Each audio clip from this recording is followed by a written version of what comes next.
the switch, as I could gather, was purely accidental from the University of Hyderabad to Delhi as a, to be part of the Times of India group. Looking back, what do you make of it? I mean, how did it happen? And how do you assess that change?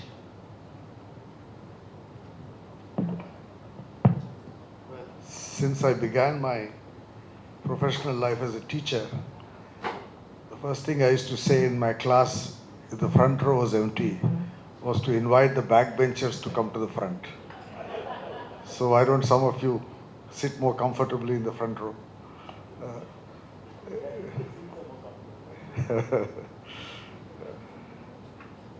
I did start as a lecturer in economics at the University of Hyderabad immediately after I got my research degree. And for 10 years, I did what all academics do. I gave lectures, I gave seminars, I evaluated theses, and I lived the life of a teacher and an academic. It just so happened that in early 1990, I was invited to a party in my neighbor's house, and my neighbor happened to be the father-in-law of a very eminent journalist called T.N. Nainan, whom many of you would know. Nainan used to be with India Today for a long time and had just become editor of the Economic Times in April 1990. In fact, we met in April 1990. And he had read some of my columns. I used to write for the Economic Times even when I was in the university. So he said, you're writing, I like your writing, why don't you come and work for us for a year? Nainan's background was a corporate journalist. He used to write on companies and businesses. I said, I want someone with some knowledge of economics. So he made me an offer, which I took, partly because, I'd done 10 years of this teaching business. I said, let me try something new. And as I was telling Pushkar earlier this afternoon, when I gave in a leave application to the Vice Chancellor for a 1-year leave, I was called in by the Vice Chancellor, who shouted at me for demeaning my profession of teaching and wanting to become a journalist. He said, you are insulting your profession. And it tore up my leave letter. So I was still a young, angry young man. So I said to him, sir, if you don't give me leave, I'll resign. He said, go resign. And that's exactly what I did. I resigned my permanent job with a pension at the end of 30 years. Coming from the middle class, it was a big decision to give up a permanent job with permanent benefits and take up a 1-year contract with the Economic Times. That's how I made the switch. But as I was again telling Pushkar, I think the year was what made the change. It was 1990. I joined the Economic Times in 1990, July. And in August, the famous balance of payments crisis began as Saddam Hussein invaded Kuwait and oil prices went up and our foreign exchange reserves started depleting. We had a political crisis with Vishwanath Pratap Singh losing majority, Chandrasekhar becoming Prime Minister. One thing led to another. And I have actually a book called 1991, which is one of the books I feel proud of. It hasn't done as well as I felt it should have, where I record the events of that year. It was a fascinating year for an economic journalist. On a daily basis, we were reporting what was happening to the economy. The slow beginning of the crisis, the sudden collapse of the rupee, foreign exchange reserves, India going to the IMF for the first time, the crisis in the politics of the country with Chandrasekhar government not winning the vote of confidence, elections declared, and Rajiv Gandhi's assassination, which made things even worse.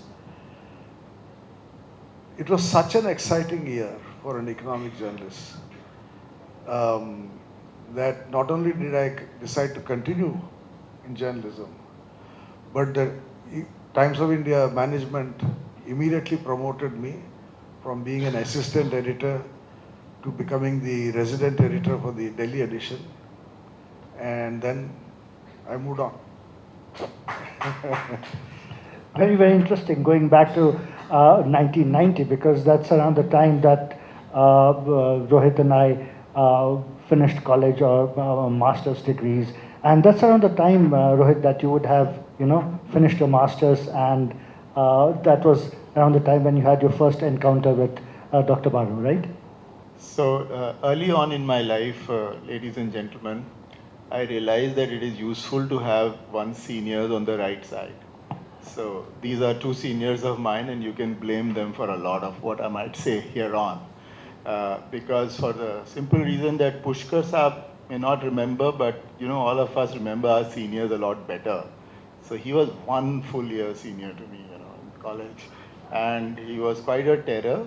He was not this gentle academic types that you see now, and seeing him like shadowing you around the mess at 8 o'clock when you were heading for dinner was a tricky one, because then he would say, Chalo. And after dinner you would go, and then he would ask you very esoteric questions. None of them I could reply. And that's how it is. So I keep him on the right side. And of course, Dr. Baru, uh, well, so I showed up in an interview where he was the chairman. And he was the resident editor of the Economic Times. And his first question was, in your essay you have written that you have A, B, C, D, I'll leave the names out, as your idols. I was a college kid, so I wrote some 2, 3 famous journalists' name as their ideal. And he said, these guys will be your ideal? And then he looked away. That was the end of my chances of entering Economic Times. And then Subir Roy sort of took pity on a history honors types and said, you know how to read a balance sheet, right? I said, no, but I can learn. He said, oh, okay, that's enough. And then I got into the Times of India. It's so transpired that Dr. Baru had a very, very defining role in my career. He became the business and economics editor of Times of India, and I was just leaving for Mr. Nainan's offer. He was referred here to go to Business Standard. And Mr. Baru was abroad. So when he came back, he realized that Mr. Patgaonkar, the then editor, has accepted my resignation, gone over Mr. Baru, was absentee. And I was about to go two blocks away to Business Standard. And then he blew a fit. He said, how can you let my colleague go away like this from the business section? So long and short is that Mr. Samir Jain had a very peculiar scheme, the owner of Times of India, that he would make Mr. Baru the director corporate, which was a big deal at that time. And the director corporate became the business editor of Times of India, which I don't know what he would do there. But so Mr. Baru, with one hand, gave me a double promotion in Times of India as the business editor, and with the other hand, he approved his own recommendation. So that's the defining moment in my own life. And this didn't just happen once. I mean, I keep it short, but unlike him, Pushkar Saab has called us for a program called Patrakar. Frankly, neither of us is a Patrakar anymore. So I don't know why he's named it Patrakar. But having said that, in his case, he was at least a distinguished Patrakar. I am at best an extinguished one. So we'll keep it there and stop. Talking about 1990, and 1991 is another year which I think everyone remembers or knows. That's the year that economic liberalization, at least for most people, began. And what were you doing at that time? So you were with the Economic Times, and the next 5 years must have been crazy in many ways. For a business journalist, for economic journalist, it was a fascinating time because we had never lived through the kind of crisis situation that we lived through at that time. And we had Manmohan Singh as the finance minister, Deepak Nair as chief economic advisor.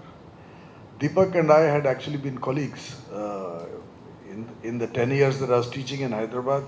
I spent 1 year as a visiting faculty at the Jawaharlal Nehru University, where Deepak was a professor. And then he left to become chief economic advisor. So, unlike today, I don't know how many of you are familiar with the way government functions today, but in those days we had open access.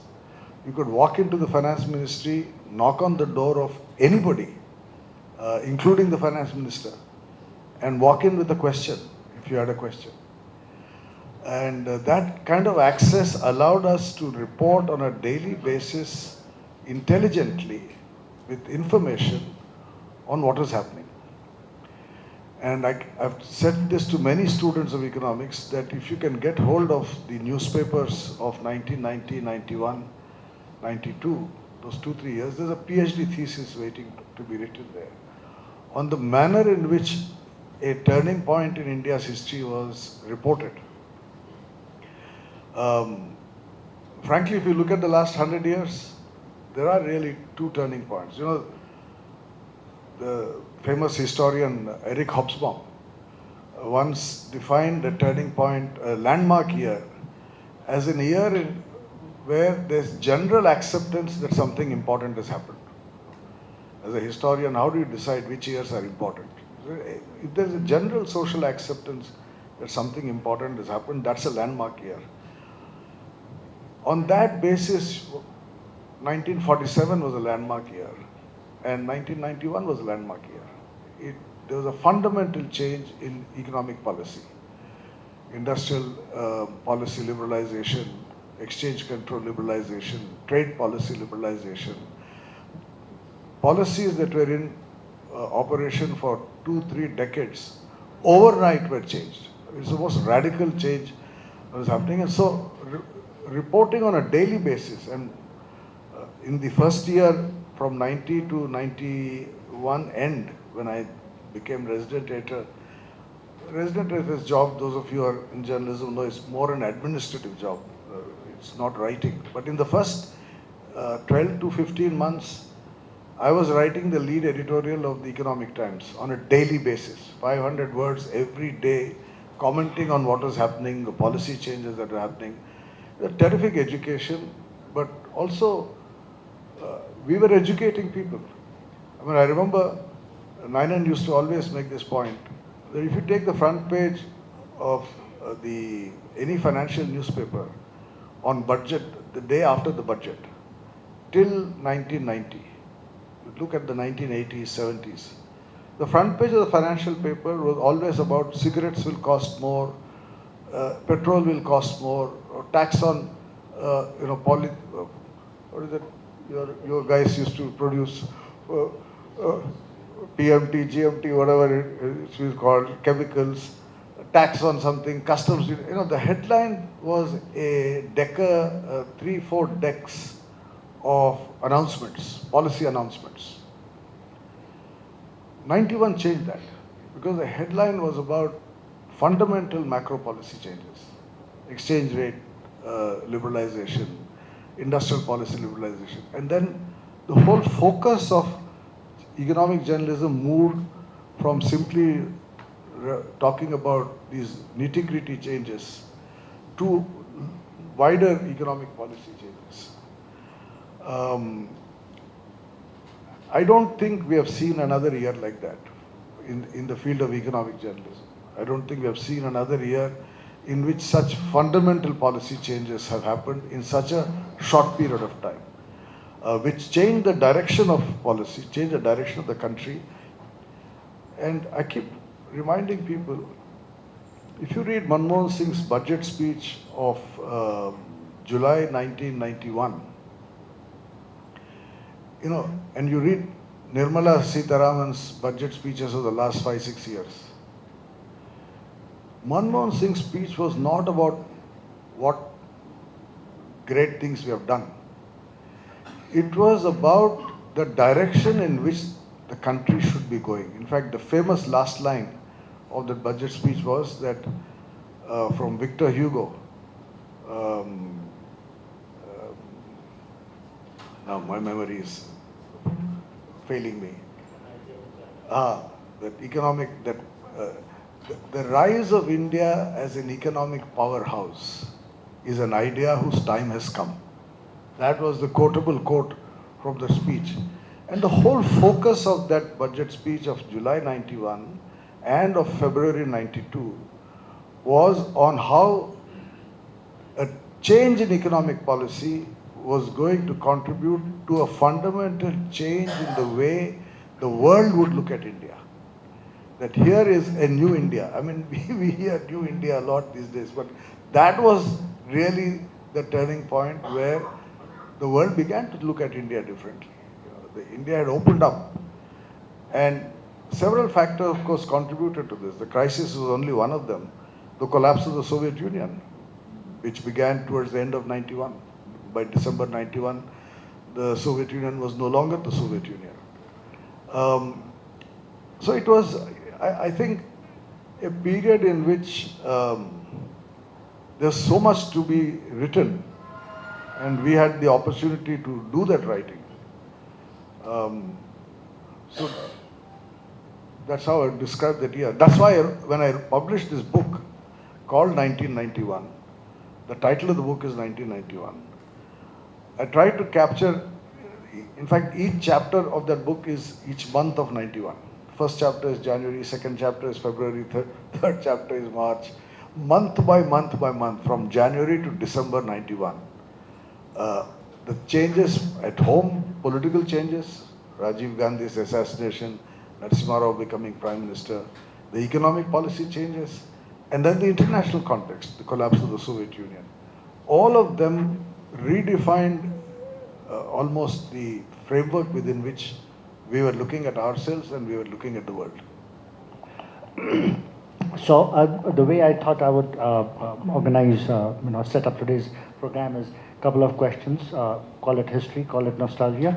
But when you mentioned 1991, I'll just a short bit to that, and then after which Rohit, you can, draw the connection to from the past to the present, especially talking about the rise of digital media, its implications, what the newsroom means today, what the newspapers mean today. You have rightly said that 91 was a critical year, and then politically in economic terms, and I was thinking obviously 2008 was not as dramatic. I mean, before that you had the Asian crisis, late 90s, but 2008 was again the Congress in power, right? I mean, what was different about 2008 for India? That's an interesting question. 2008, as the crisis was building up in the US, I had actually left the Prime Minister's office in August 2008, and Lehman Brothers collapse was in September 2008. So I was not actually present there at that moment when what we call the transatlantic financial crisis. Normally in the literature it's referred to as the global financial crisis. But it was not global. It was essentially a crisis confined to the United States, to the UK initially, and then Europe. But in 2007, when I was still there, one day Bimal Jalan came to me. He had just been governor before that. I think by that time Venu Reddy had already become governor. Bimal Jalan came to me and said, I don't know if anybody is briefing your boss about what is happening in the world, but I've been doing some research and I have a note. Will you go and show this to Manmohan? And I must give credit to Dr. Jalan that he was one of the first persons I can think of who was drawing attention to what was happening on Wall Street and in the US and the implications of that. So Manmohan Singh, being a clever economist, immediately when he read the note, he understood what was happening and warned Venu Reddy. And I think between Montek Ahluwalia, who was in the Planning Commission, and Venu, who was in Reserve Bank, Rangarajan, who was chairman of Economic Advisory Council. I mean, you had four stellar brains handling the economy.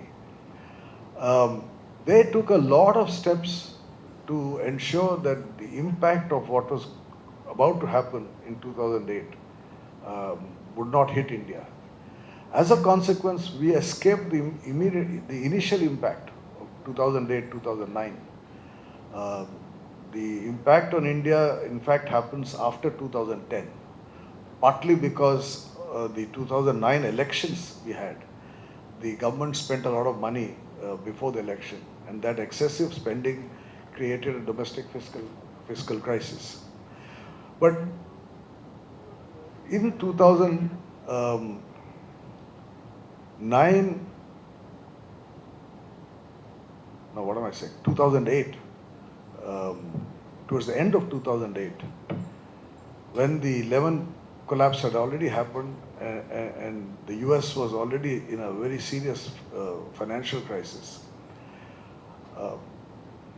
Nicolas Sarkozy, who was the president of France, was in Canada, and he understood what was happening, and he understood that Europe could not be saved without help from America. So he flew down to Camp David, where George Bush was spending his weekend, and the two of them decided that there had to be a global conference to deal with the crisis. And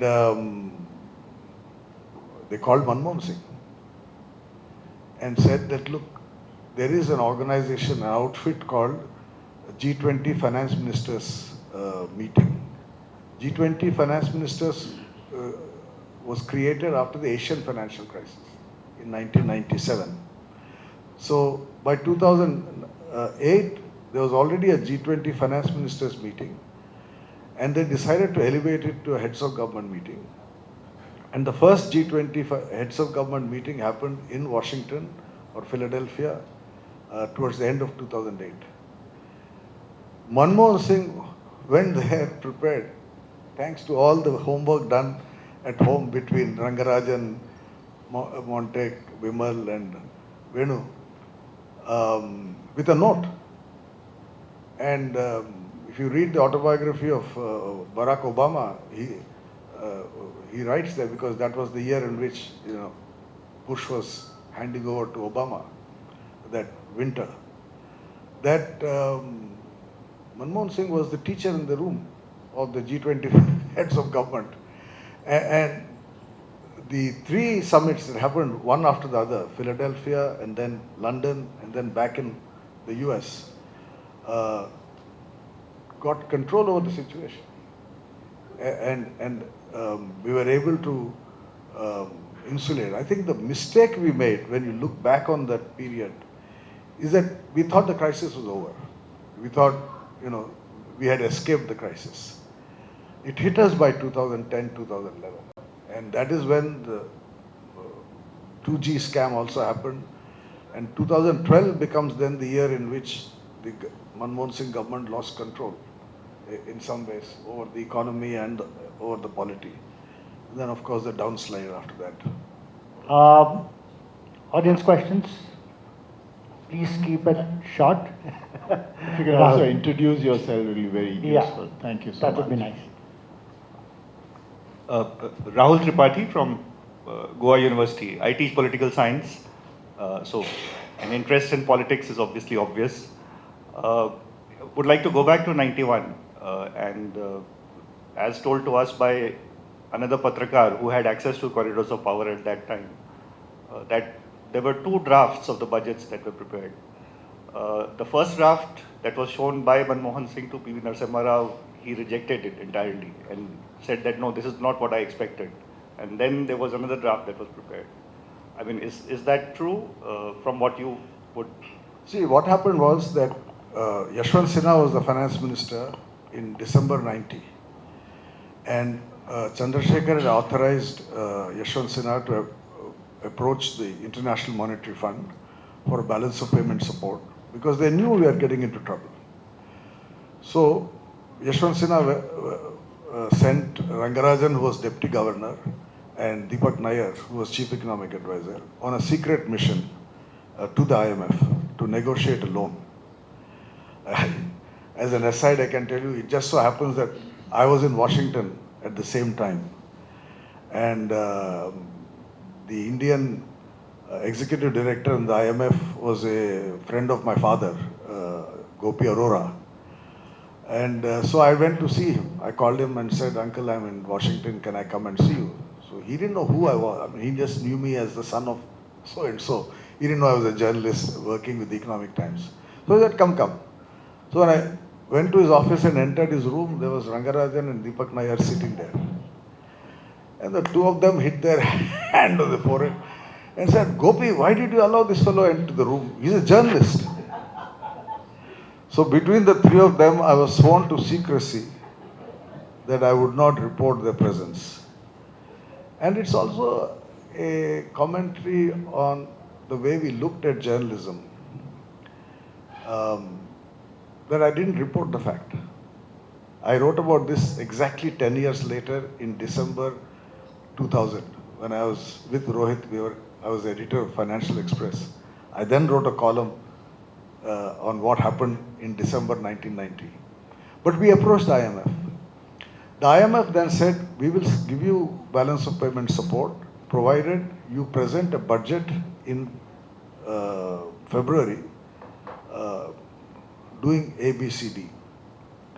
So Yashwant Sinha came back with to India and prepared a draft budget speech, which he would have read on the 28th of February. In those days, budget was on 28th of February. And the morning before he could, as you remember, in those days, budget speech was in the evening.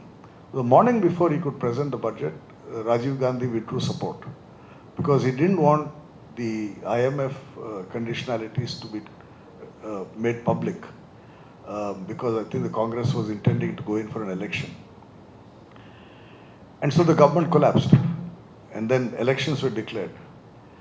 And you know what happened in those 3 months, March, April, May. In the campaign, Rajiv died and there was complete chaos. So there was a readily prepared budget speech. On the day Narasimha Rao became Prime Minister, the first briefing was done by Naresh Chandra, who was Cabinet Secretary, who told him, first of all, the nature of the crisis. And Narasimha Rao's immediate response to him was, then I should have an economist as my finance minister. I can't have a politician handling all this. So he called up I.G. Patel, who was earlier governor of the Reserve Bank.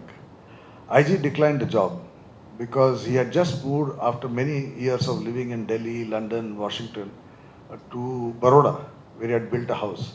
And he said, look, I have retired, mentally I have retired. I don't want to come back to Delhi.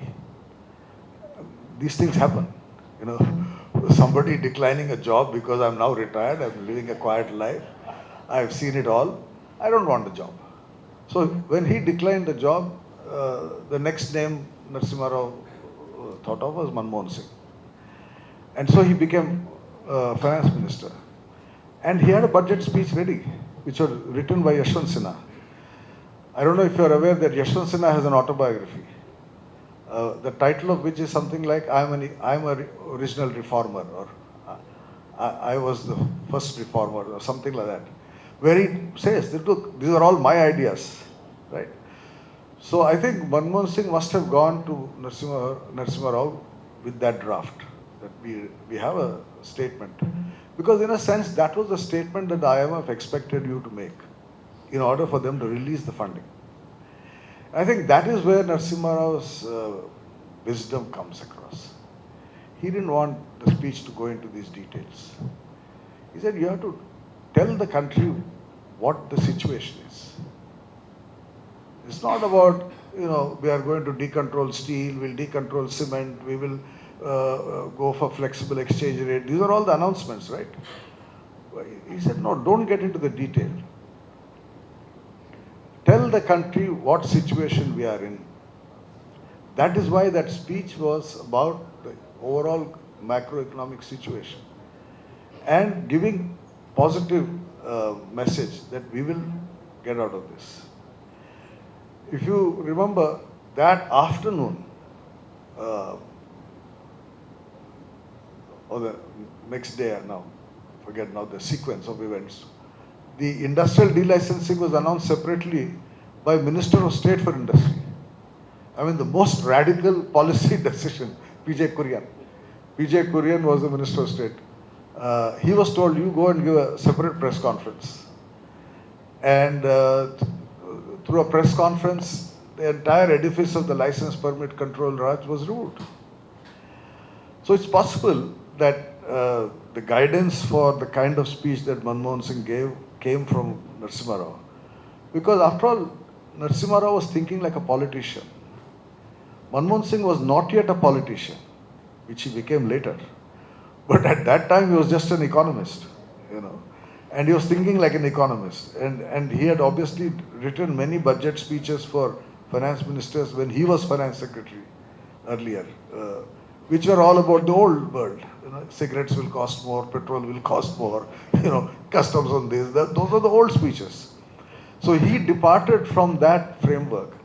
And I can't, from memory, tell you the sequence of events, but knowing both the gentlemen, which I do, I mean, Narasimha Rao also I knew very well. He was, you know, in my judgment, he was probably the wisest prime minister we've had. And I use the word wise advisedly. It may not have been charismatic like Nehru or charismatic like Indira or even Atal Bihari Vajpayee. But he was certainly a wise man, yeah, and he understood. I'll just give you one more anecdote on Narasimha Rao. The way he thinks. When there was this IMF budget and the left parties had a massive demonstration from, what is that Chowk near North Block, South Block, Vijay Chowk, right? From to it. It was a sea of red. It was the biggest left party demonstration in Delhi in recent memory. Brought lakhs of people, and there was a sea of red condemning the government for going in for an IMF loan. So I asked Narasimha Rao, I said, sir, what is your response to this? He said, you know, I come from a village, and I'm a landowner in a village. In the village, if I go to a peasant and say that I have borrowed money from this landlord, and that landlord is expecting me to do free labor on his farm, that landlord expects me to send my wife to his house, the landlord, you know, demands A, B, C, D, who do you think the village will sympathize with? They'll sympathize with me. Yes, I have borrowed money. Yes, IMF is the landlord asking me to do A, B, C, D, but it's not going to hurt me politically. I think that was a judgment call he took, that I have no problem accepting that what we were doing was being done because of a crisis which forced you to borrow money, and the International Monetary Fund was demanding a fundamental change in India's policy. That was a fact. Now, only footnote I would add is that a lot of the policies that the IMF suggested were already part of a draft paper that Montek had prepared when VP Singh was Prime Minister. VP Singh had gone to Malaysia, to Kuala Lumpur, in August 1990, and Montek was still in the Prime Minister's office at that time. On the plane back from Kuala Lumpur, he said to Montek, why is Malaysia so much ahead of us? So Montek said, sir, I'll give you a note on that, what they have done and what we should do. So that document, which is famously known among economists as the M document, which was Montek's, and Montek incidentally has published it in the Economic and Political Weekly on the 25th anniversary of 91. So that was 2016. If you look through the EPW, there's a whole article by Montek where he has made that M document public. So more or less, these are the things we wanted to do. So, you know, when there is this debate in the country, the left accusing the Rao government of doing what the IMF dictated, their defense was, we were anyway planning to do this, except that Rajiv Gandhi did not have the courage to do it.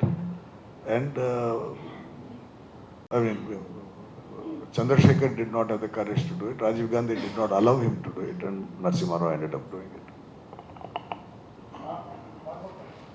In fact, I'll just add, Tripathi Saab, this RACI account is there in 1991, the little book that Dr. Baru referred to, and PJ Kurian almost getting unreported because the media probably missed most of the story.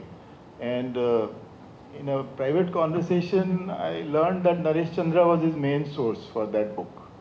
So the whole, the RACI account of, I wouldn't necessarily agree that only 91 and 1947 were the two dates. I would think of 1971, I would think of 2016 a little later, when the whole digital thing took on the lubrication of our economy to where we are today. But suffice to say that if you guys want to get a first-hand account, a near first-hand account, because Naresh Chandra never wrote his book, he said, I'm a dyed-in-the-wool bureaucrat and इतना लोग कागज लाते हैं, दिखाते हैं, उसको लिखना शुरू कर देंगे तो बड़ा खराब लगेगा. That's how he put it. So, yeah. Good evening, sir. This is Vensi. So, a question in two parts. You talk about two watershed moments. One, you talk about 1991, and perhaps if you could share a little light on, because 1991 is also when India signs the GATT with IMF and things like that, and its impact, because that's what begins a liberalization policy in terms of education, healthcare, and it has its impact on the people and the states in terms of what is center and what is concurrent. The second question again comes another watershed moment which you refer to in terms of 2012, 2014, and another shift. And again, probably it starts in 2008 with a shift from brick and mortar into this digital. And again, you very rightly pointed, it begins with Lehman Brothers. Again, it continues all the way into Europe. Again, this shift into digital from brick and mortar, if you could also share a little bit about its impact again on the communities in India, how the public react, because you've written so extensively about it. You see, as far as GATT and WTO are concerned, that was a logical consequence of a change in our approach to trade.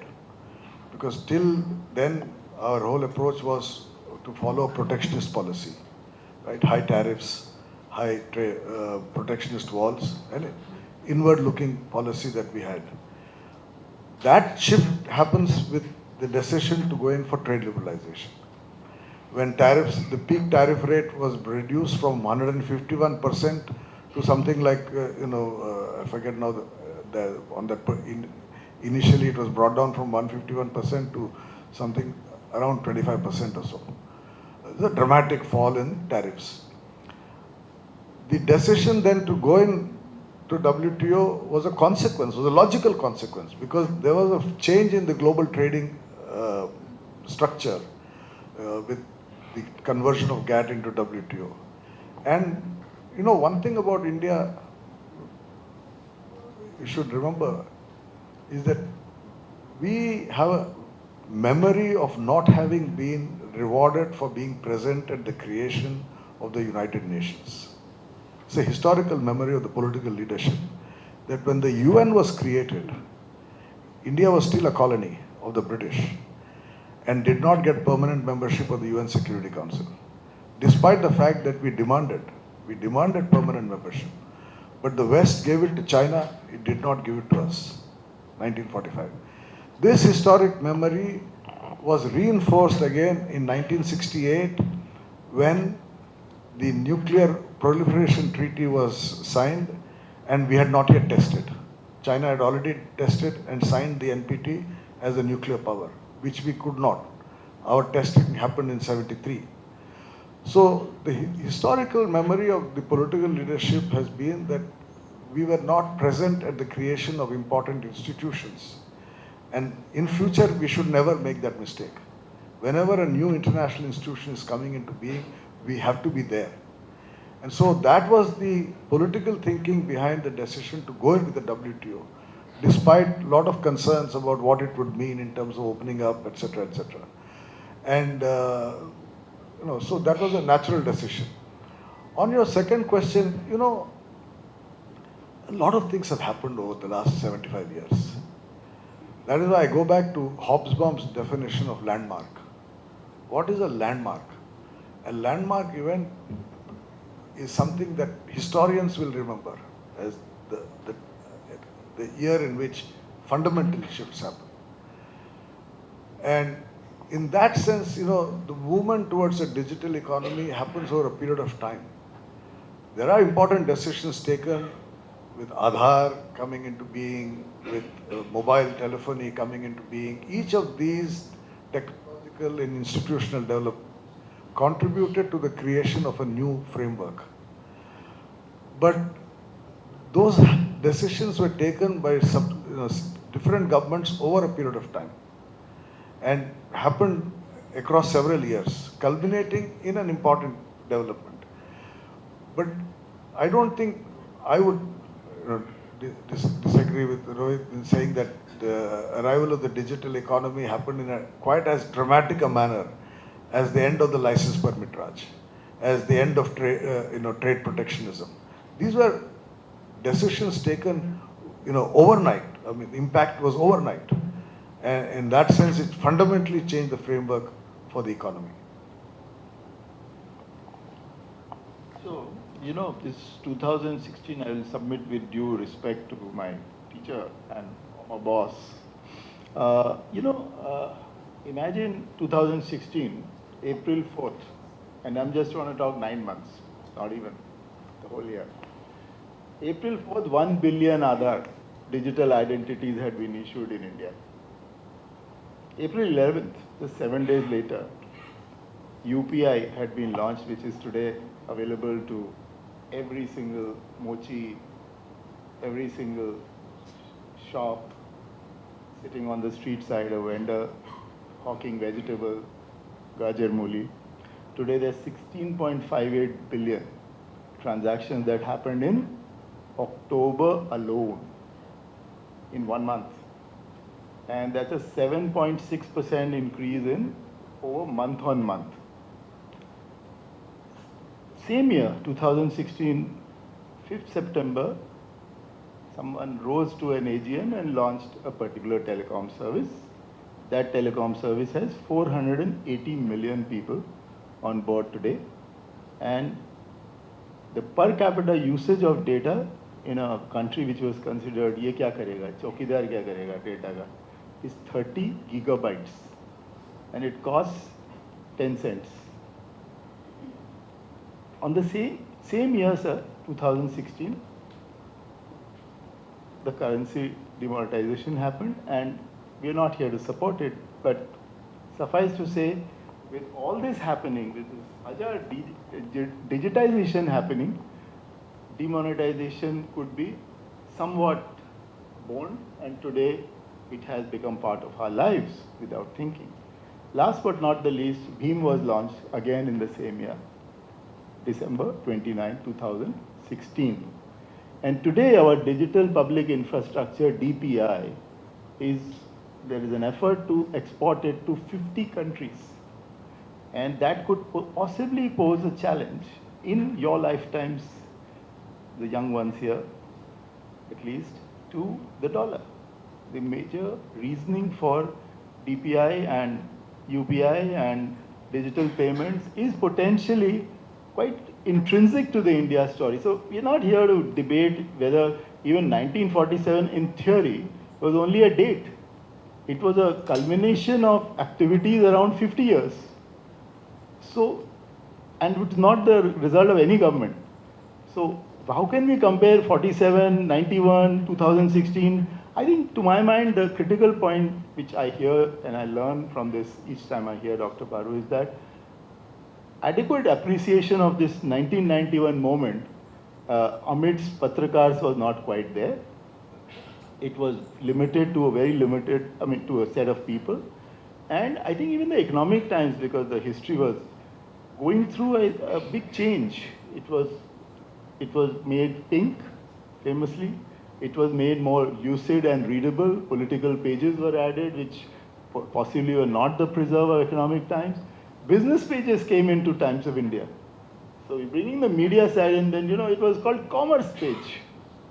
And the name itself is so different than Business Times as opposed to Commerce Page, which some of our colleagues used to say Commerce. And Commerce Page, you go down and the paste up man will just look at you as if you can wait forever. No problem. There's no priority in the system there. So some of these things were happening all the time, and those of us who didn't quite make it to UPSC exam at that time were very lucky because we found ourselves in economic journalism.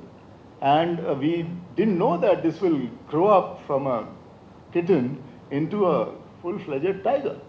And we would be considered relative experts. My expertise in history was to simply summarize and to understand what a person was trying to say without getting utterly convinced. And go and check up without the internet at my disposal, and certainly not GPT 4.0, which is, I think, the scourge which potentially can hallucinate like crazy. So I think these trends of India's economy, India's story, and Indian journalism were fascinatingly weird around 1991, but I think history started after 2014, right?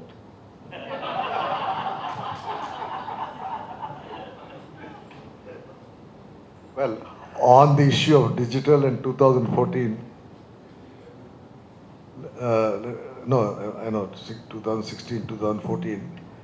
In early 2014, Manish Tiwari, who was the Minister for Information and Broadcasting, called me. I was far away from government. I used to work for a think tank in London. But he called me and said, we are producing a series of short films. I would like you to have a look at them and see if these will work. These films were produced by the Ministry of Information about the coming digital revolution. One of the episodes was exactly this, of how a person in a Bombay skyscraper on the 10th floor can call the vegetable vendor on the ground and order potatoes and tomatoes, and he would deliver these.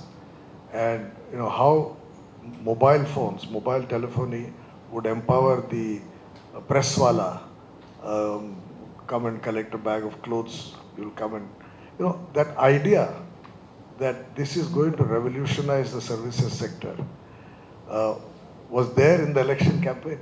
It's an amazing fact, political fact, that these films which were actually produced were not shown. And I think the only reason they were not shown, because I only went to approve or disapprove of them. I mean, Manish wanted me to see it, saying, do you think this will click? And I said, of course it will click.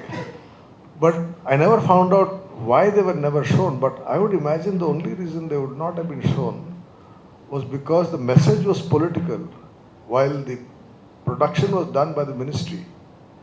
And someone like Manmohan Singh as Prime Minister would have put his foot down, saying you can't use ministry to produce these things going into an election and use it as a part of an election campaign. So I don't think they have still been shown.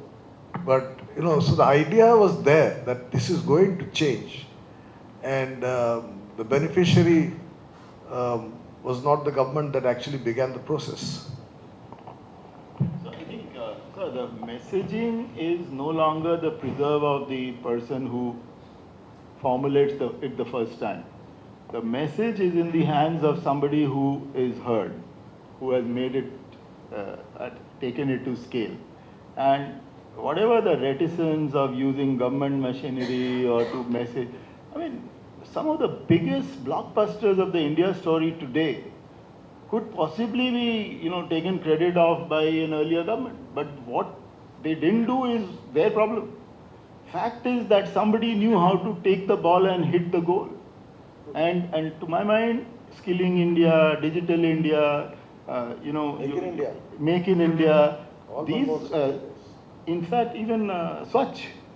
Gandhiji has started it in that sense, and I don't think the current government is in any way related to Gandhiji's original idea. I mean, he didn't credit it to them. Maybe that is probably his problem. So suffice to say that critical thing about the originality is only in the head of the loser. मैंने बोला था, मैं तो लिख चुका था पहले ही, ये this is the problem we have encountered in newsrooms all the day. Everybody has written everything before. But then how come you and probably somebody in your home only remember? Because you have heard the story so many times. I think what is really important is to capture this global platform of attention and attention deficit coexisting with it and explain in simple terms which people can understand. I mean, I had the interesting exposure to the Prime Minister of Jamaica. He was here, I believe, last month, was it? And he wanted to go to Taj Mahal. नहीं देखा था. Taj Mahal जाना चाहता था. Guess what happened? Our government sent him to Banaras. Banaras जाओ. क्या करने का वहाँ पे ताजमहल देखने से? No, this was little earlier than the cloud of 400 AQ. I know you guys live sub 100, so you envy you. And he was made to buy some flower or some Loki Muli something, and that has become the standard operating procedure for the current president of France, the visiting prime minister of Greece. You do the same good things again and again and again till everybody says India में बहुत बड़ा कोई digital क्रांति आ रही है.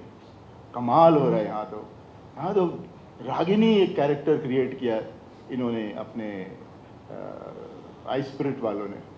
And Ragini is just some symbol of how digital empowerment is taking place. So it is taking place, it is a lubricant to the economic growth process, but it is being narrated in a manner that people tend to stop thinking about, E.H. Carr, the famous historian, Hobsbawm was mentioned, मैं भी कुछ मार देता हूँ. E.H. Carr was the first book given to us to read. What is history? And Caesar crossing the Rubicon is a thing. Did people not cross the Rubicon before Caesar? Did people not cross the Rubicon after him? They did. But Caesar crossed the Rubicon. So, critical part is, I think, how history has to be grabbed and the attention span of the world tilted towards us. Sir, with you. Yeah, just, I'm Sebastian. So, just two quick questions. One is, Manmohan Singh, after the reforms, the structural reforms along with the stabilization, made a statement that the exchange rate, the real effective exchange rate, we will not let it appreciate. We'll hold it at this value, and for very right reasons that, look, India's exports, unlike what everybody had said, actually responded to the reforms by growing at something like 20%. My question is, why wasn't that adhered to? Why was the real effective exchange rate allowed to appreciate? Okay. That's question one.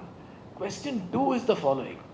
See, when you look at reforms, the first generation reforms, which involve liberalization, that means removing controls, and doing a few things which are essentially academic, at the stroke of a pen you can do it, were wonderful, and we did that very well, there's no doubt about it, and we did it better than anybody else.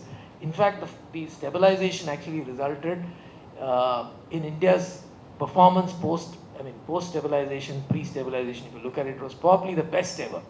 But when it comes to second generation reforms, which involve detailed work by the government, by the desk, by the bureaucrats, isn't there a fundamental problem? Because I can't think of any second generation reforms other than the National Highway Development Program, maybe a little bit here and there in terms of digital, but those are also stroke of the pen because the market is out there ready to serve. But things like, the reforms required for, let's say, sewerage, sanitation, increasing the healthcare, doing better on that, they've just not come. So isn't there a fundamental bureaucratic incapability? I have tried to describe it in the following way, that when bureaucrats sit down to coordinate, even when it's forced on them by the PM or whatever, they are essentially looking at their turf. They are not looking at public value or social value. How can I maximize and therefore step on each other's toes? Only second generation reform which I can think of which went well was the NHDP, And that happened because of external inputs coming from, the Planning Commission, Gajendra, and then from the IDFC. Okay, but take Swachh Bharat. It was absolutely right for the Prime Minister to pick up a broom and indicate his great commitment, layout finance, okay, and so on. He was indicating that. But when the secretary also does that, and when the entire bureaucracy thinks it's their job to signal and not to create the systems, processes, legal changes, and so on, I think there's something wrong. And therefore, all of Modi's, great pointers, Swachh Bharat, Make in India, have all been dashed. And isn't that a bureaucratic failure rather than a political failure? No, absolutely. I see the fundamental difference between the first generation and second generation. First generation required policy change through fiat. The government in Delhi had to simply make an announcement, and a policy framework was changed, whether it's to do with trade policy, industrial policy, exchange rate policy, etc. Going forward, almost every other reform that we talk about is in the hands of state governments. Whether it's sanitation, urban governance, public transportation, drinking water supply, you think of anything that requires policy change, it is state governments that have to do it. And when the national, urban renewal mission, rural health mission, all of these were launched in 2004, 2005, the first couple of years of Manmohan Singh's government. For each of these missions, there was a clause that the center will give money to the states provided the states undertake reform, right? And you look at each of these missions. Some states actually undertook reform. Like Tamil Nadu, for example, has a much better rural health care system today than it had 20 years back. Most other states did not. And urban renewal mission, the money was given only if municipal administration was put in place, elections to municipalities, financial devolution from the state level to the municipal level. All these were conditionalities put in the urban renewal mission. None of that was done. The state chief ministers were not interested. The bureaucracy at the state capital was not interested. Because the politics of this country, there is always this demand for decentralization from the center to the states, but no political pressure for decentralization from the state to the panchayat or the municipality. You do not have functioning municipalities across the country. You do have a few, but by and large you do not. You do not have empowered panchayat system except in a few states. And it is that at that level that all these implementations have to be done, whether it is sweeping streets or whether it is providing drinking water or sanitation, etc. In fact, in urban renewal mission, the only thing that state governments did as part of the undertaking was to buy Tata trucks.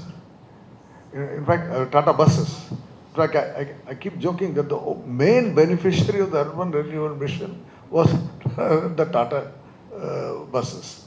Across the country, you have these Tata buses, and they all came out of the urban renewal mission. But that was only one element of much wider governance reform, which nobody undertook. And it is the power of the bureaucracy at the state level. No chief minister is willing to empower Zilla Parishads or Panchayats, as I said, except in a few states. I mean, Kerala is one good example of a state where the local administration is far more empowered than in most other states. Okay. No, honestly, I don't know the answer for that. Rupee appreciation, why that was allowed, I don't know. Baru Sahib, a very broad question, because I think I don't read newspapers, print newspapers anymore. I mean, I get 2 or 3 newspapers in the office every morning. They're there, and I think about the end of the week, I gather some of them and take them home for sundry things. Point I'm making is this: I read all my newspapers on my phone these days, and I don't read them in great detail unless there is something I really fancy. Now, a few years ago we talked about the end of the printed book, and recently we have been reading about how people are now buying printed books as opposed to reading them digitally. Now, my question is this: with newspapers, print newspapers, now or going into the future, and Rohit, I think you would have something to add to this. Are we really looking at the end of print newspapers eventually? I mean, the second part could, of course, be are we looking at the end of newspapers themselves, because journalism means everything. Journalism is social media is journalism these days. See, first of all, Indian language media, print is still thriving. As literacy improves, as people feel empowered, they want news. I mean, anecdotally, you can see uh, taxi drivers, vegetable vendors reading newspapers. Um, they use mobile phones for entertainment, but they are still reading the circulation of Hindi newspapers, Telugu newspapers, Malayalam newspapers, Bengali newspapers, is all rising. So I think those of us who read English newspapers may not be reading as much of the printed news. You use mobile phones. But in the media battle, I mean, Rohit is better placed to answer this than me. I'm more or less out of this business for some time. I think what I see happening in the last few years is the credibility of print has gone up vis-a-vis visual media. People still believe print more than television, though they may be watching television. I think the credibility of television is actually declined, while the credibility of print is still more than of visual media. And that is why print has survived. Um, it is not as if all newspapers or print are not making money. Of course, almost all of them may be subsidized, cross-subsidized within the publishing business, but they are still there. The Times of India is still there, Hindustan Times is still there, Indian Express is still there. What is gaining ground are independent media. I mean, the credibility of independent media, in my judgment, has gone up sharply in the last couple of years.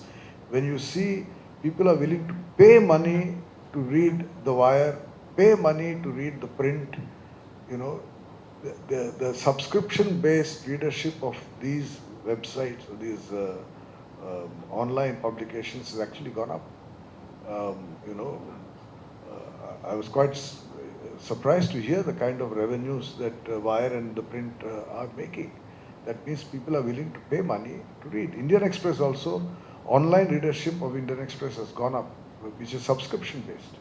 So, which tells me that there is still a hunger for authentic news reporting at a time when television has virtually lost credibility. I don't think I don't know if everybody would agree, but I don't watch television news at all. I am a classic print, well, I only read my morning newspapers. And of course, we follow news on Twitter or whatever, if you want to keep yourself abreast through the day. But I think credibility is an issue as far as people are concerned. They are seeking more and more credible information. At least that's why some of these online publications are now making money.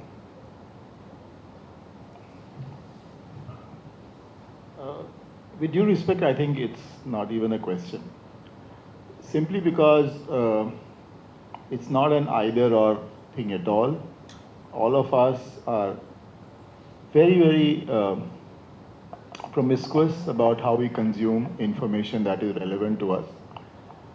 We go to WhatsApp University for a lighter sort of understanding of what is relevant, but sometimes in our professional groups or our family groups, one article pops up which is really relevant to us. So that's one. ChatGPT, Perplexity, Claude, whatever is your preference. They throw in links these days which are leading us to sources of verified information, sometimes unverified and hallucinatory as well, but that's one solution. Likewise, television, it's a matter of preference because it's linear.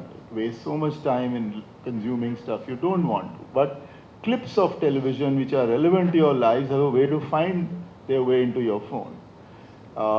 Likewise, I think print, the typical columnist these days puts a copy of their print thing, but on digital and social platforms, and also puts a link there and says behind paywall or not behind paywall. So I think the distribution of how we are consuming things has gone extremely personal, and relevance is there. Certainly the death of a news editor who would decide what will go above the fold and below the fold probably has at one level come down because there's so many competing attention grabbers. But it's also gone up because if, as a communication professional that I've in my first job for the last 10 years or so, I get an article which is on the above the fold in Financial Times, it clearly has more value than something which is tucked on their website or in their Twitter feed or what have you. So there is a hierarchy which is probably there, but I don't know of that many 18-year-olds who care what is being published in the Financial Times. And they think that it's some or dad or uncle reads. It's not for me. In the audience, there is Vinay Kamath who can probably tell us a little bit more of how this may play out in the future. And of course, Dr. Baru is being modest. He should tell us about the future rather than talk only of the past. But to be clear, these 5 different dharas of knowledge or information flow are coexistent in all our heads, and we are speed dating with each one of them. Why even bother about print का क्या होगा, कुछ नहीं होगा, अच्छा होगा, मंजूर खुदा जो होगा वही होगा. But having said that, those journalists were able to, I mean, Rishi is sitting at the back of this audience quietly. I go to him and say, e-paper ka clipping bhejo. Page 11, this edition. Now, what am I asking? Am I asking for a newspaper? Or am I asking for an e-paper? Or that clip? Or a link? To my mind, they are not even relevant, Pushkar sir.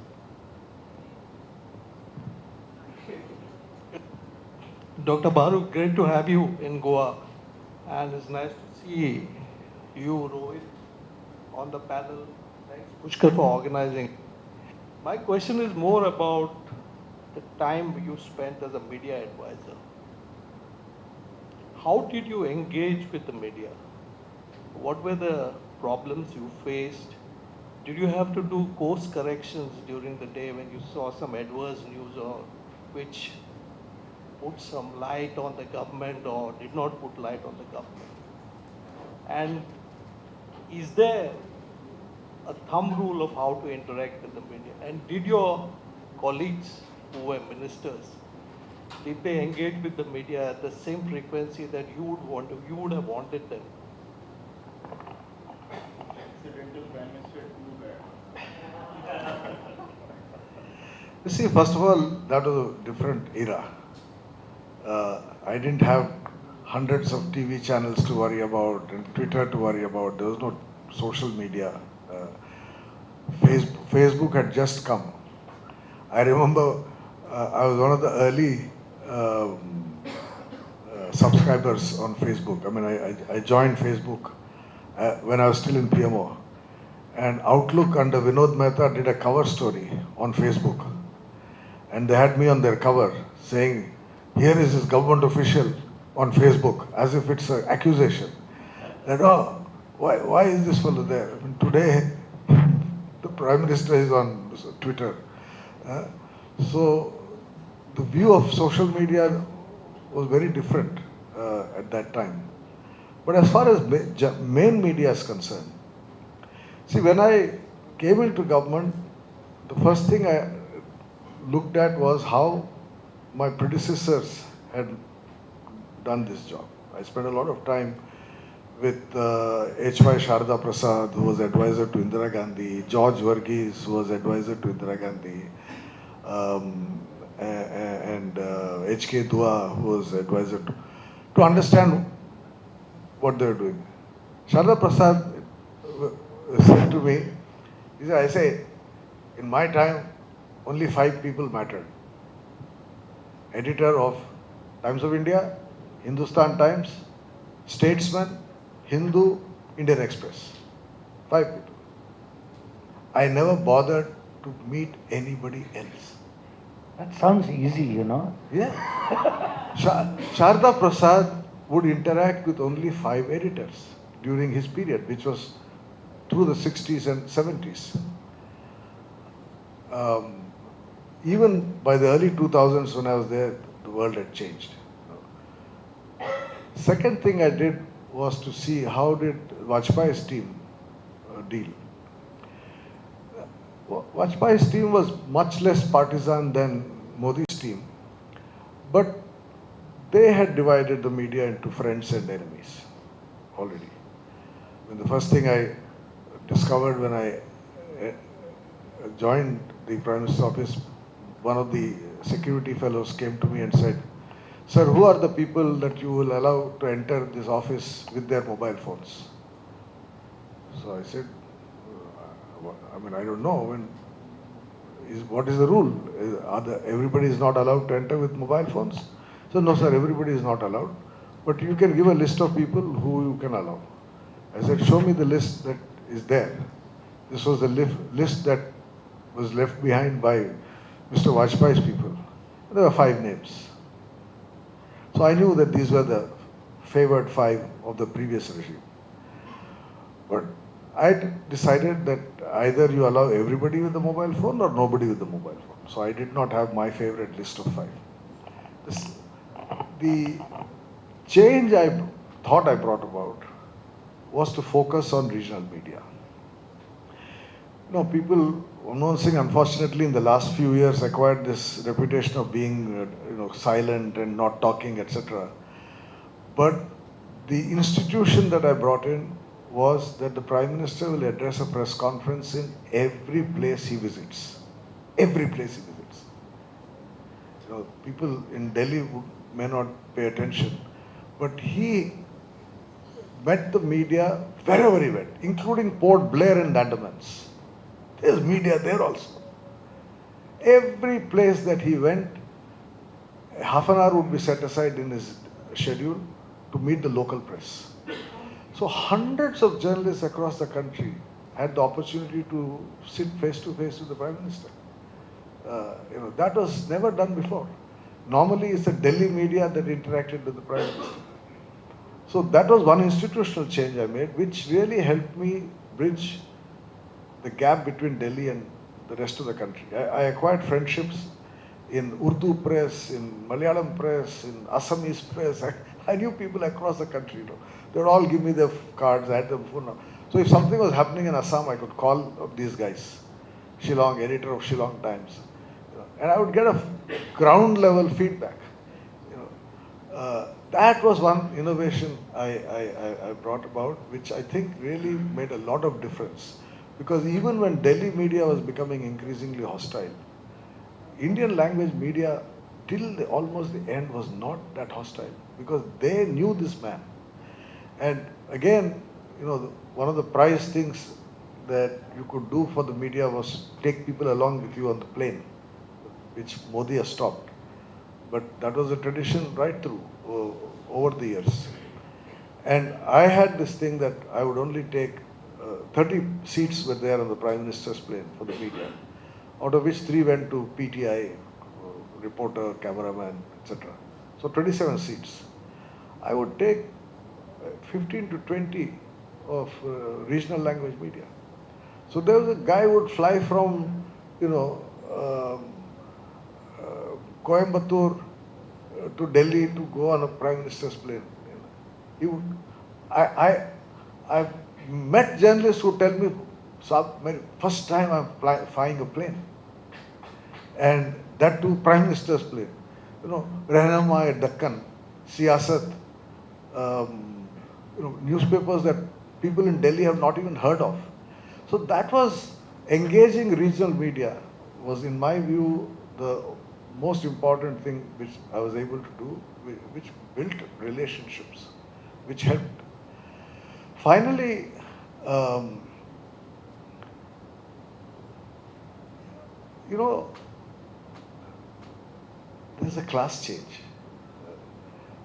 The period I was there, most journalists belonged to one's own class, by which I mean went to similar schools, similar colleges, Barkha or Rajdeep or Pranay or, you know, Veer Sangvi or who, I mean, these are all guys you knew, you met them over in parties. There was a social circuit. Uh, and in that social circuit, you are able to influence in a much more gentle manner. You didn't have to call and shout at somebody or blacklist somebody or get an income tax rate on somebody to do get them to do what you wanted them to do. You just call up and say, hey, yaar, why are you doing this?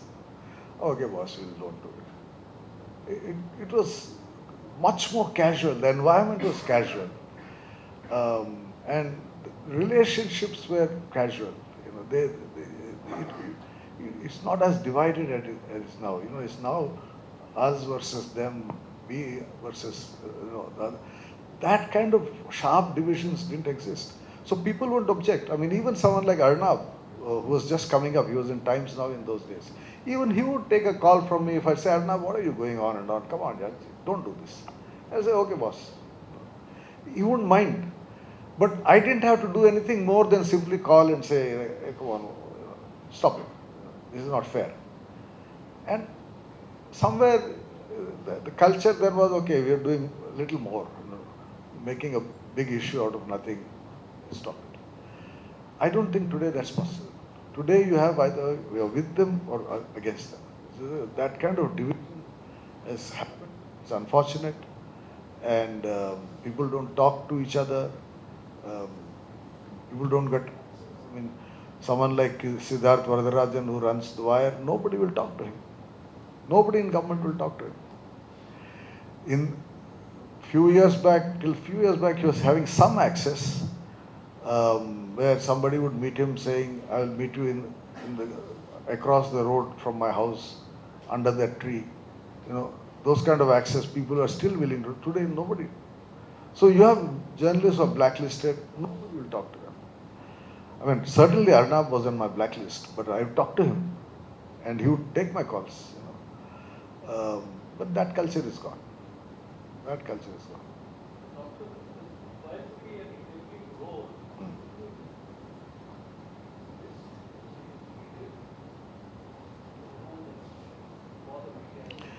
This is a call that the top man has to take. Really, honestly, each prime minister has his own style, and they have their own way of doing things. So I guess what they're doing it well because they have enormous reach. So, as I said, I'm the old school. Just to we'll come take- to Baru Sahab's Sorry. rescue. This point about old and new is very stark because of the entry of data and ubiquitous data and cheap data. So therefore, going on Facebook and speaking for 2 hours to the whole world is today in the hands of everyone. Don't forget a time in the licensing system that the TV channels who are entertainment channels actually had to take permission from the government to go live. And the news channels were, in any case, just 6% of the market share if you believe the BARC figures. So today, everybody is not only a news channel, they are also an entertainment channel. No sooner they are members of, say, Facebook or Twitter, they can go live on it, Instagram, they can go live on it. So the game has really changed, and the zone of influencers has expanded significantly. So we can have an offline on how, say, for example, whatever little I do, how I would apportion time between different people. Because time is the only finite resource one has. And therefore, how do you apportion it and how do you speak and how do you... Today you make a call like Baru Sahab talks about, even that will get reported. And he will not do it the second time. Some of these WhatsApp messages are like, they reach the other side faster than they reach the intended, reporter or sub-editor. So data is the new oil, as they say, and in media as well. Because mobile लेके इन्होंने सबको allow कर दिया होगा. They will tape him, they will put a video, they will go live from PMO only. What will happen next?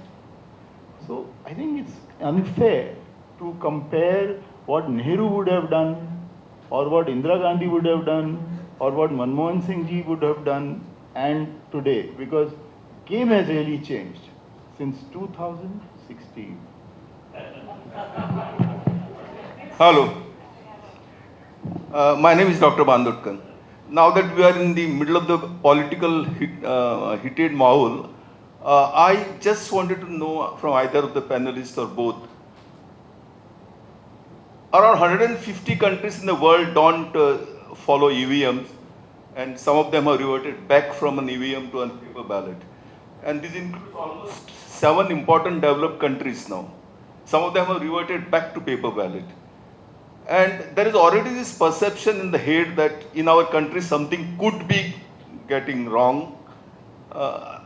Either of you can imagine whether if society wants this system to be changed to paper ballot in India, would it be either possible, and what would be probably the roadmap, and who would initiate it?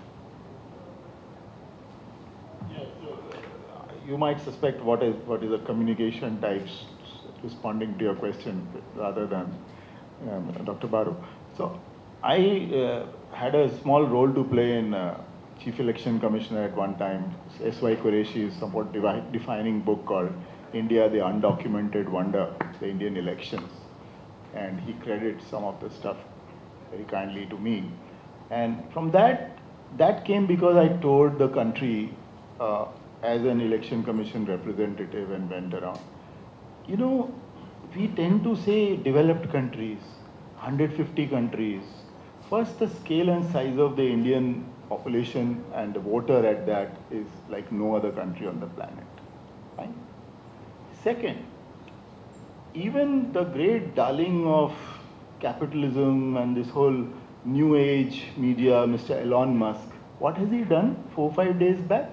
He has pointed out that India is able to count some 700 million votes, and California is taking 20 days to, and we are able to give the results on the same day.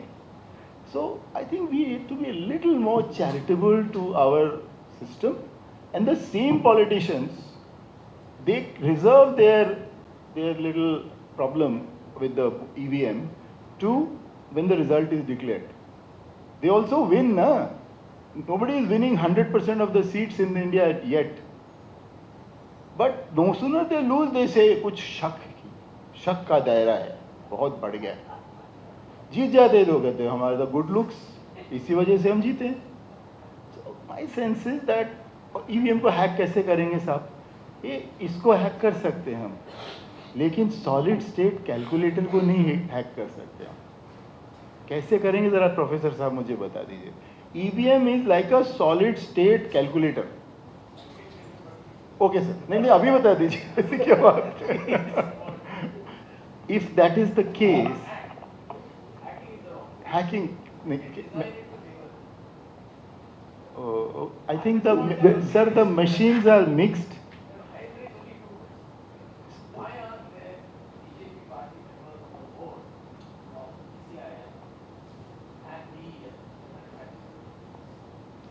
Board member क्या करता है? Board member board meeting attend करता है. I think We'll take that up later. No, let me. One last question. Yeah, Sir, thank you for respond to this. You see, I don't know the technicalities whether these can be manipulated or not. But I think there's a different issue. There's a question of credibility of a system, and when institutional credibility is questioned, then whatever the institution does, even if it does the right thing, doubts arise. The credibility of this system has been hurt by the manner in which the commission has been constituted. There was a procedure for constitution of the commission. People like Mr. Qureshi that he mentioned, or Venkatachalam, Session of course, but after him, we've had Gopal Swami, not Venkatachalam, Gopal Swami, Qureshi. These were individuals of very high personal credibility acquired over a lifetime in their respective service.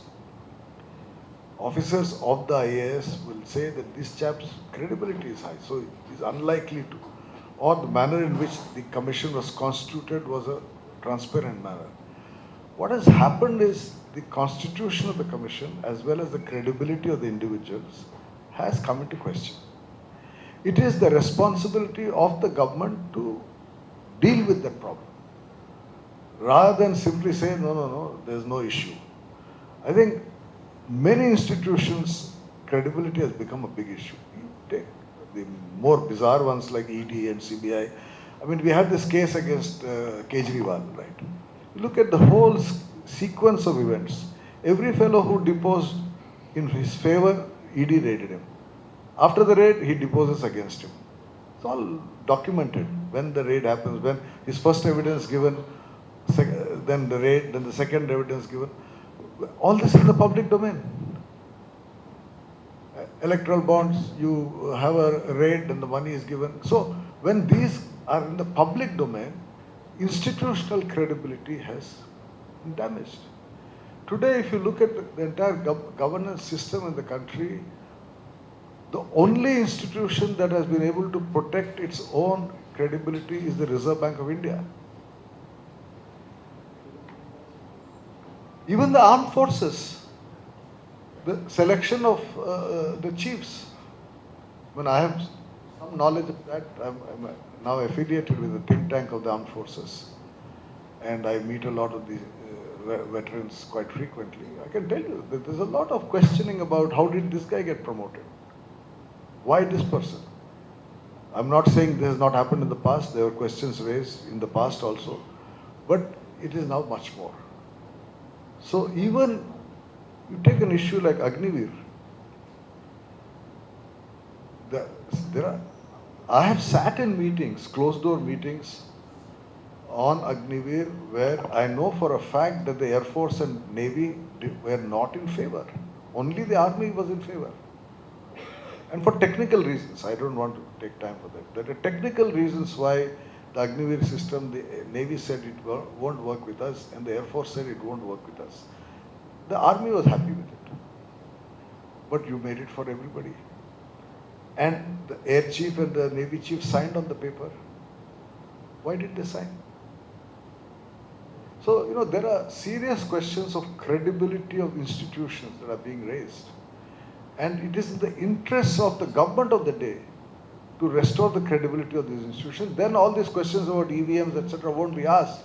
If you had individuals there whom you could trust, and who then tell you that, look, we have not allowed any hanky-panky. That's a serious institutional challenge for the country. I thought that would be one last question. So, thank you for sharing your wisdom. One last question. The KGB of the East and the CIA of the West have been historically been used for military espionage and influence. But going ahead looks like for both for military influence as well as industrial influence, the intelligence agencies are being used by governments. So what should be India's looking at KGB and CIA in times to come? Look, every country has an agency that does this job. Every country. At the end of the day, it's your credibility that matters.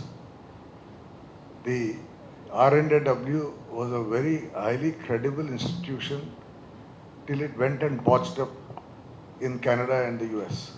Today their credibility is mud. It's not as if we don't do what the others are doing or others don't do what we are doing. That's not the issue. It is the credibility of the institution. And do whatever you need to do, whatever you have been told to do, but do it in a way in which your credibility is not at stake.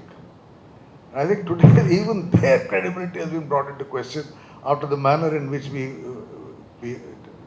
pursued this business in the US. Complete incompetence. I mean, former chiefs of RNW have gone on television and said this is incompetence. So, but I think we should give the lady the last question.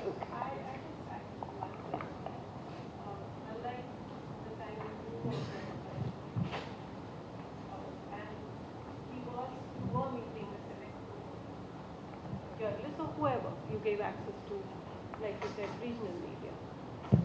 Isn't it important to also get feedback? I mean, isn't interaction also, doesn't it also result in feedback which the government can take and possibly do better work with that? So do you think that any sort of feedback going today from people who are well versed with history, who have understood what issues are and can make changes accordingly? I don't think, for example, that there's enough feedback going back to the government because it's all one-way street. I mean, you don't have... Honestly, I don't know the answer, but I can tell you one thing. I did get into trouble for allowing open access to everybody.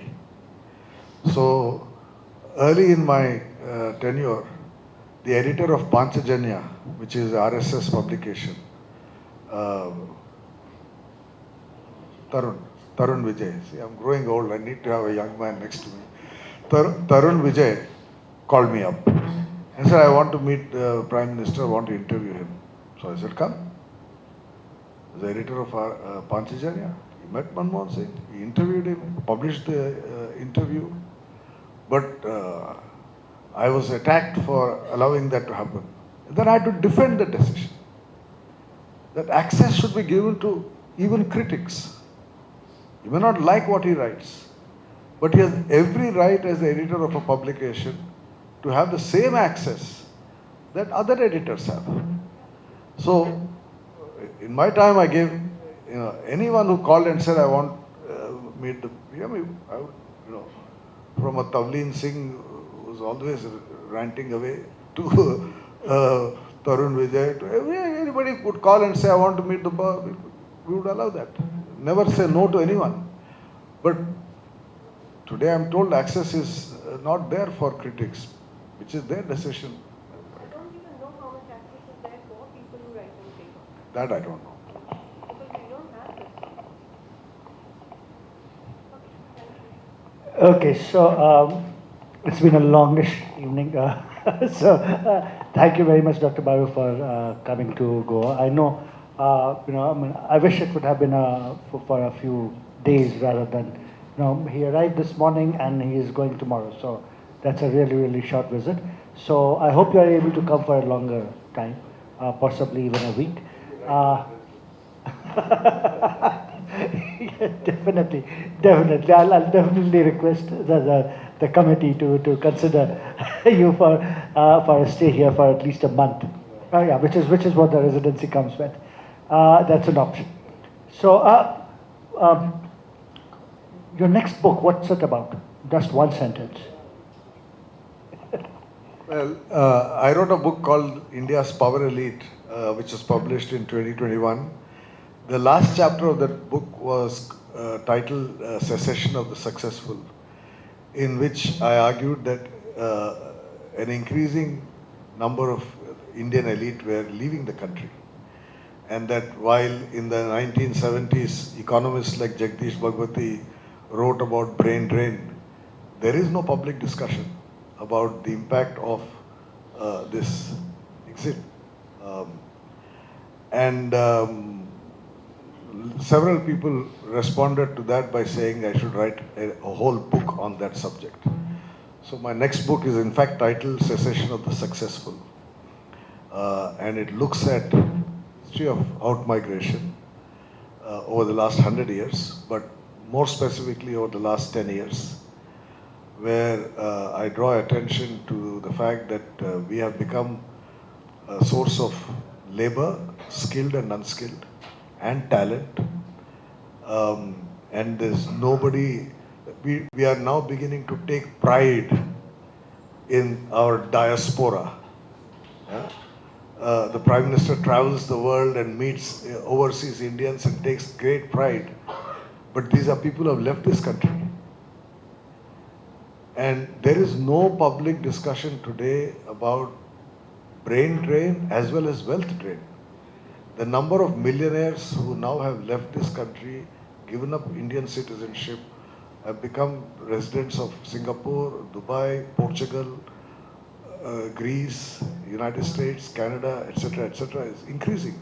The number of businessmen who now have a foot outside the country.